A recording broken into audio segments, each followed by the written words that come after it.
Di sini merupakan kawasan penerimaan dan merehatkan ayam.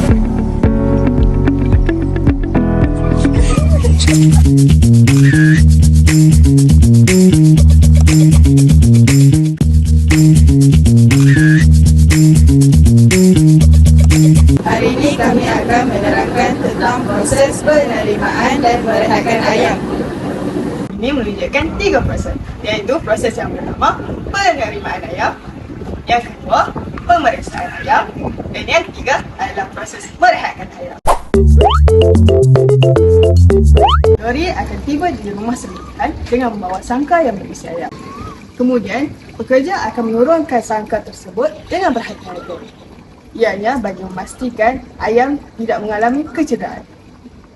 Nak tengok contoh proses dia macam mana? Jom, let's go!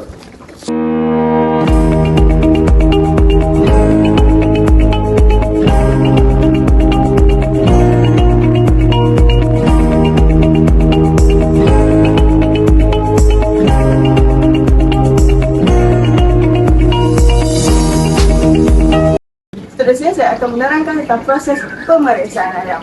Sekarang ni saya berada di kawasan pemeriksaan ayam. Ayam akan diperiksa terlebih dahulu oleh pekerja sebelum ke proses yang seterusnya. Ianya bagi memastikan ayam ini sihat dan tiada kecederaan. Contohnya seperti luka, lebam, mati ataupun sebagainya. Ini saya berada di kawasan merehatkan ayam.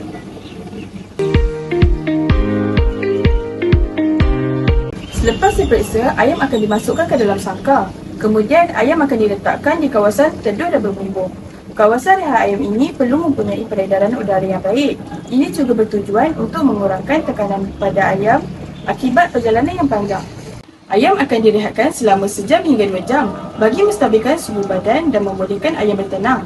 Hal ini bagi mengurangkan kecederaan pada ayam seperti patah sayap.